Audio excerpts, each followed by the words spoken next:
నెల్లూరు మాజీ MP Adala Prabhakar Reddy media సమావేశం highlights. నాపై కుట్ర పన్నుతున్నారంటూ ఎన్నో ఏళ్ల నుంచి రాజకీయాల్లో ఉన్న ఒక్క మచ్చ కూడా లేదు. నిన్న రాత్రికి రాత్రి నెల్లూరు రూరల్ తహసీల్దార్ ఒక స్టేట్మెంట్ ఇచ్చారు.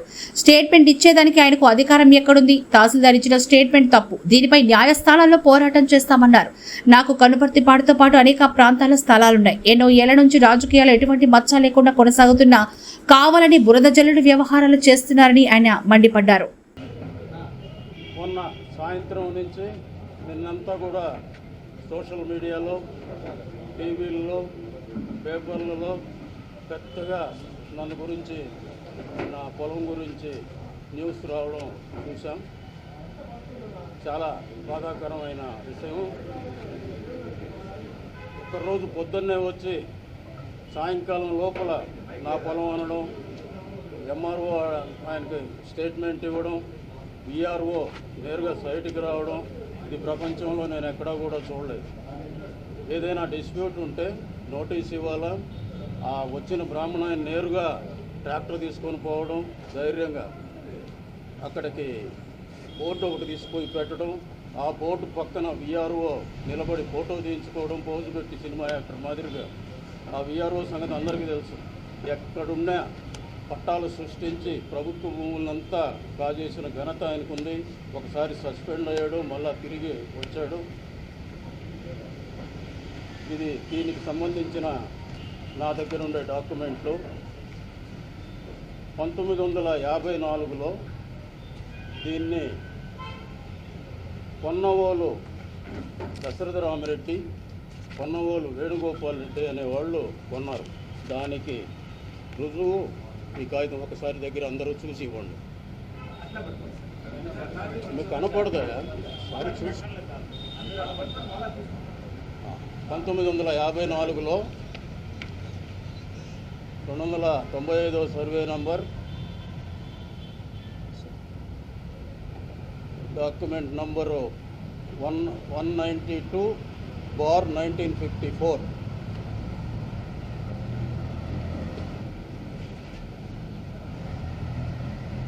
దశరథరామరెడ్డి, పొన్నవోలు దశరథరామరెడ్డికి 90 సెంట్లు, 91 సెంటు, వేణుగోపాల్ రెడ్డికి 91 సెంటు వచ్చింది. దీంట్లో దశరథరామరెడ్డి ఏం చేశాడంటే వాళ్ళ కూతురు సూరా మంజులమ్మకి ఇచ్చాడు 91 సెంటు. వేణుగోపాల్ రెడ్డి ఏం చేశాడంటే 2002లో ఒక ఆయన కూతురికి ఇచ్చాడు, ఇంకొక ఆయన వచ్చి ఈ మురళీకృష్ణరాజు, రమేష్ బాబు అనే వాళ్ళకి విక్రయం చేశారు.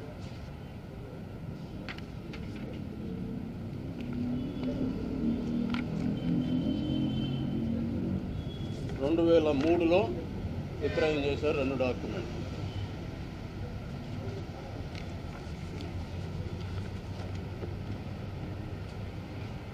మురళీకృష్ణరాజు, కిలారి రమేష్ బాబు వీళ్ళిద్దరూ కలిసి 2007లో నాకు అమ్మడం జరిగింది. దాని డాక్యుమెంటు ఇది. ఈరోజు కూడా నిన్ననే మేము వచ్చిన తర్వాతనే మా పేరుతో రెవెన్యూ రికార్డు తీస్తే మా పేరుతోనే ఉంది. నిన్న రాత్రికి రాత్రి మరి ఏం ప్రెషర్ వచ్చిందో, ఎవరు భయపెట్టారో ఎంఆర్ఓ ఒక స్టేట్మెంట్ ఇచ్చాడు రాత్రి ఒక పేపర్. ఇంత దారుణం ఎక్కడా చూడలేదు. ఎంఆర్ఓలు, విఆర్ఓలు భయపడిపోయి పొలిటికల్ వాళ్ళకి ఇట్లాంటి దిగజారుడు కార్యక్రమాలు చేయడం పద్ధతి కాదు. దీన్ని సహించం కూడా. వాళ్ళ ఇద్దరి మీద కూడా కోర్టులో ప్రైవేట్ కేసు వేస్తాం. ఎందుకంటే పోలీసులు కేసు ఇస్తే తీసుకోరు మేము ఎవరికి ఇచ్చినా కూడా. అది కాకుండా నిన్న ఆడ ముందే మా మనిషి మీద కేసు పెట్టారు. వాళ్ళు వీడియో పెట్టి తీస్తూ ఉండరు అన్నీ. ఒకవేళ ఈయన ఏదైనా చేసి ఉంటే అది కూడా తీయొచ్చు కదా.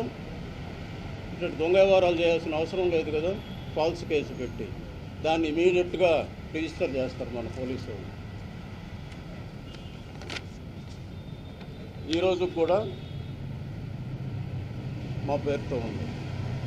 సార్ చూడండి.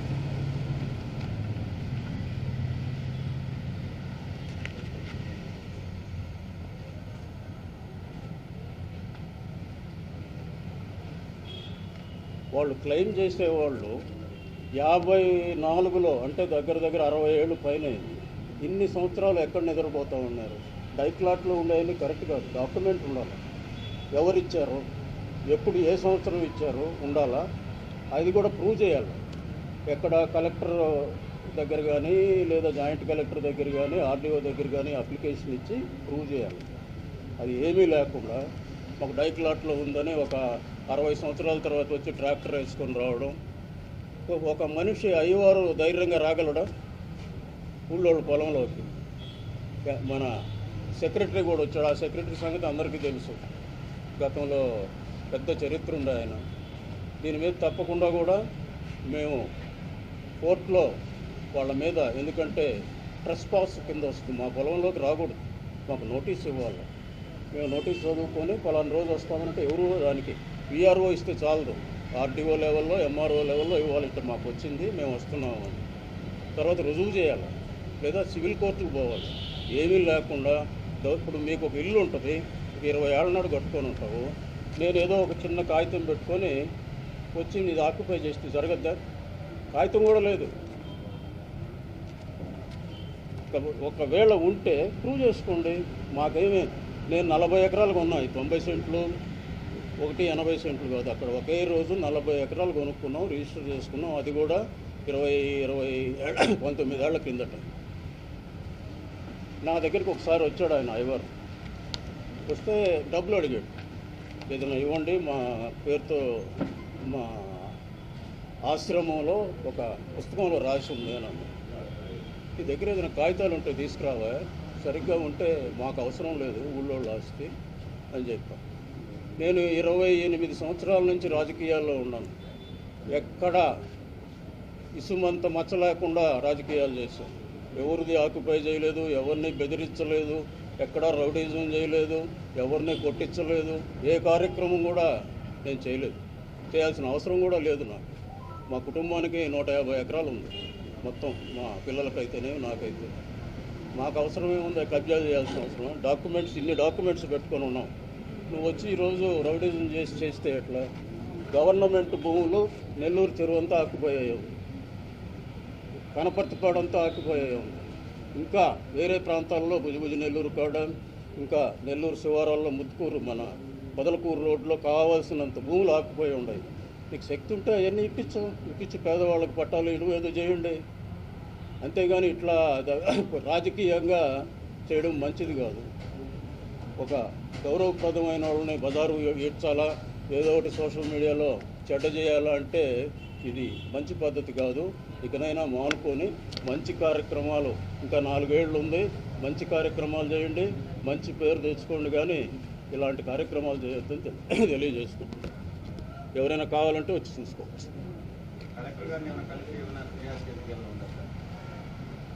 ఇక్కడ ఈ ప్రభుత్వంలో ప్రభుత్వ అధికారుల దగ్గర ఏ పని జరగదు. మేము కోర్టు ద్వారానే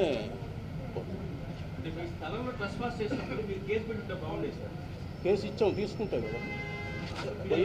నేను కాదు, ఆయన నాగేందర్ రెడ్డి అని పోయి ఇచ్చాడు, ఆయన మీదగా పెట్టింది.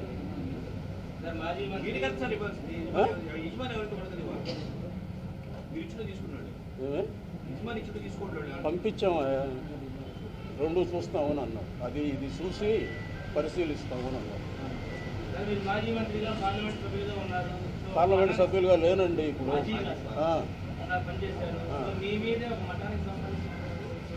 అవునా?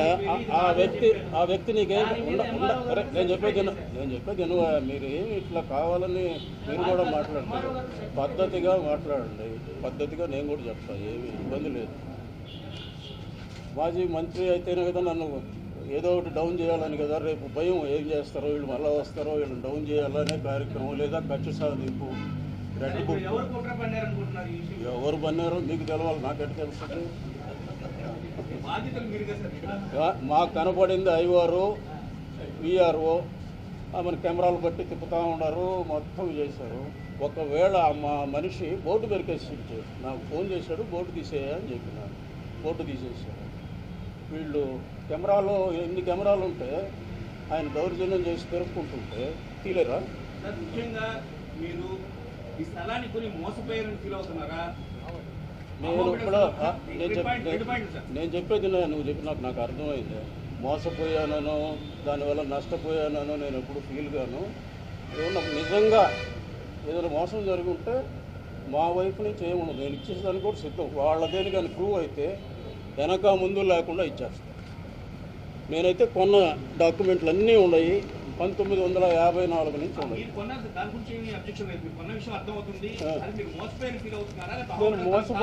నేను మోసపోయిన 54 నుంచి డాక్యుమెంట్లు ఉన్నాయి. ఇంకా మోసపోయేది ఏంటి? 1900 నేను తప్పు పట్టంలే. దాంట్లో ఉండేవన్నీ తర్వాత మారినాయి. ఈరోజు డైక్లాట్లో ఉండేవన్నీ ఆ పేర్లతో లేవు, రకరకాలుగా మారినాయి. పట్టాలు ఇచ్చారు.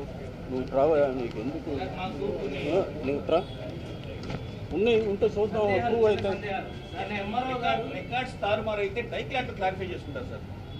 నాకు అన్నీ తెలివి. నువ్వు కొనేటప్పుడు ఏం చూస్తావా? ఒక 20 ఏళ్ళకి చూస్తావు అంతే కదా. నేను కొనే 19 ఏళ్ళు అయింది. నేను అంతకుముందు 2003లో వాళ్ళు కొన్నారు నాకు అమ్మిన వాళ్ళు. వాళ్ళకి అమ్మిన వాళ్ళు 54 నుంచి ఉండేవాళ్ళు. ఇంకా నువ్వు ఇంతకన్నా ఏం డాక్యుమెంటేషన్ చూస్తావు? నువ్వైతే ఇంకా పుట్టక ముందు నుంచి కూడా చూసేటట్టున్నావు.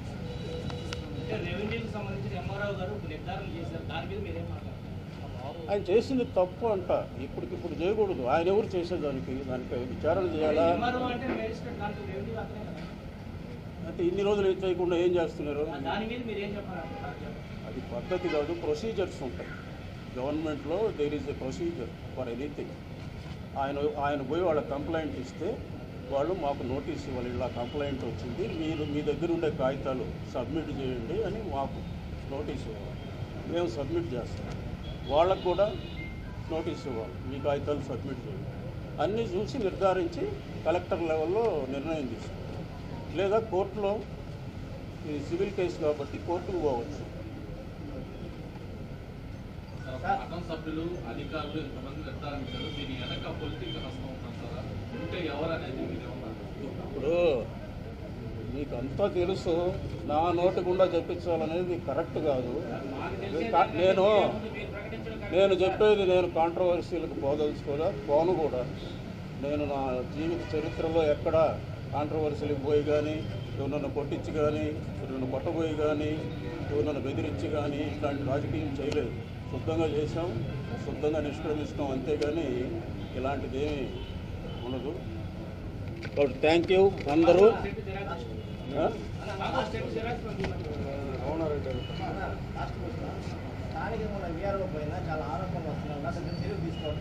అవన్నీ తర్వాత, ఇప్పుడు ఈ రోజుకి ఇది తర్వాత చర్యలు అవన్నీ తర్వాత ఉంటాయి. అటు వదిలిపెట్టాం కదా. ఎంఆర్ఓ రాలా. ఎంఆర్ఓ నిన్న మధ్యాహ్నం దాకా మాదని చెప్పాడు. నిన్న సాయంత్రంకి వచ్చేసరికి బెదిరించినట్టున్నారు, మారాడు. నిన్న మధ్యాహ్నం మా వాళ్ళు 2-3 అడిగారు, పొలం మీదేనని చెప్పాడు. సాయంత్రం వచ్చేసరికి ఏం బెదిరించారో కాగితం రాసి ఒక ప్రకటన ఇచ్చారు. న్యాయబద్ధంగానే పోరాడతాం. మేము రౌడీజం చేసే పని ఉంది, వాళ్ళని పోయి కొట్టేది అటువంటి కార్యక్రమాలు.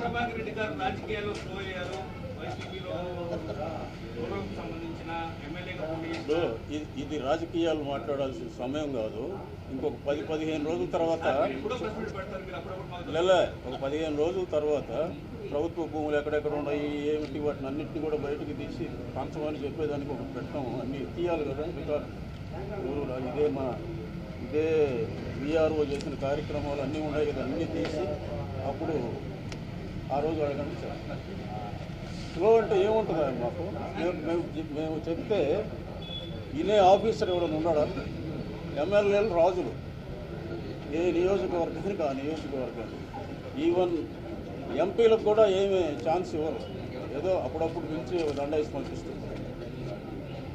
నేను చెప్పేది ఒక ఎమ్మెల్యేని కాదు, మొత్తం రాష్ట్రంలో ఎమ్మెల్యేలు ఆ నియోజకవర్గానికి రాజులు.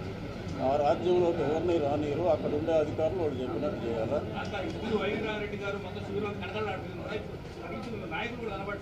ఇప్పుడు మా పార్టీ అధికారంలో లేదు. జనాలు అంతా ఎట్లుంటారు, అధికారం ఎక్కడ ఉంటే అక్కడికి పరిగిస్తూ ఉంటారు. మేము మళ్ళీ అధికారంలోకి వస్తే ఈసారి ఈదులు కూడా పట్టం.